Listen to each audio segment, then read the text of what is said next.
Bonjour à tous et bienvenue sur SFL News. Aujourd'hui je vous parle nettoyage et maintenance du 35 litres.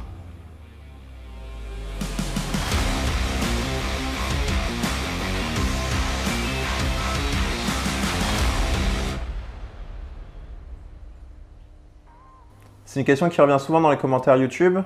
Je prends le temps de vous expliquer quelle maintenance j'effectue sur le 35 litres. Là j'ai fait exprès de le laisser sans maintenance pendant 3 semaines.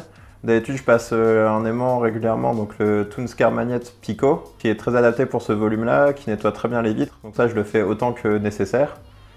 Et je fais un gros nettoyage pendant les changements d'eau, normalement toutes les 2. Là, ça va faire 3 semaines, j'étais pas là la semaine dernière.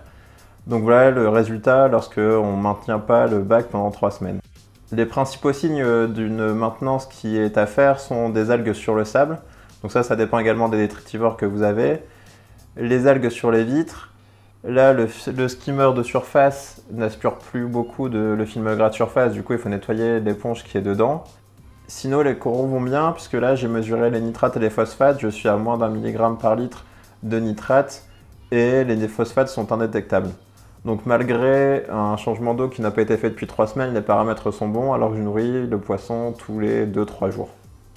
En parlant de nourrissage et poissons, il y a toujours le petit goby avec son Alpheus, le pom-pom crabe qui se balade et qui sort principalement la nuit, et je vous présente un petit nouveau, un petit poisson original, c'est le Wet Morella nigropinata, qui est un poisson à l'allure particulière assez hexagonale et plat qui a une nage particulière.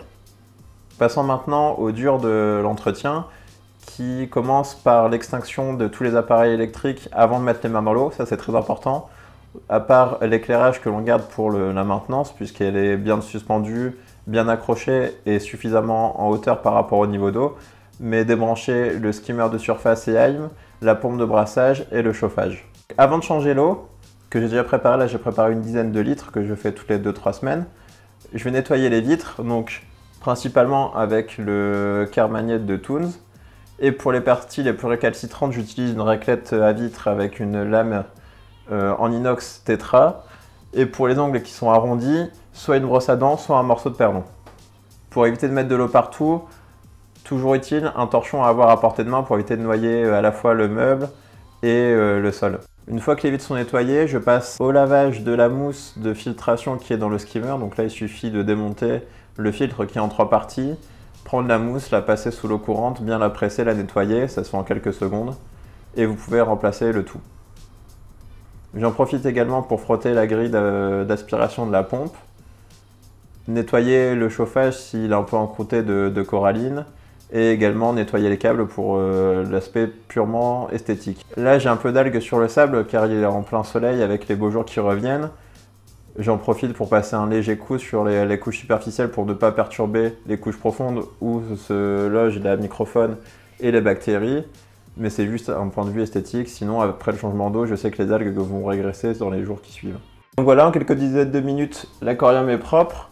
Là j'ai tourné la conclusion après quelques heures pour que l'eau soit plus claire pour en profiter un maximum et voir que les coraux s'ouvrent assez rapidement après les changements d'eau. D'ailleurs en parlant coraux, j'ai mesuré le KH et le calcium qui sont les 2 éléments fondateurs pour la croissance du squelette du corail. Et comme les coraux commencent à bien pousser, notamment les Acanthastrea, le Colastra qui est ici sur la droite qui sort de plus en plus de têtes, et j'ai vu que j'étais un peu juste sur les 2-3 semaines entre les changements d'eau qui me servaient de réapprovisionnement de ces éléments. Pour apporter ces éléments entre 2 changements d'eau, je vais ajouter manuellement du carbocalcium de tropique marin qui va me permettre d'avoir une meilleure stabilité pour une croissance plus stable du squelette entre 2 changements d'eau. Le test de ce produit est également l'occasion pour vous de le gagner car on a reçu un 2e échantillon pour vous l'offrir. Alors n'hésitez pas à marquer le hashtag Tropique Marin en commentaire et d'ici 15 jours, vous aurez une personne qui sera tirée au sort. Si vous avez aimé cette vidéo, n'hésitez pas à la liker, à la partager et également à nous suivre sur Facebook et sur YouTube. A bientôt sur SFL News.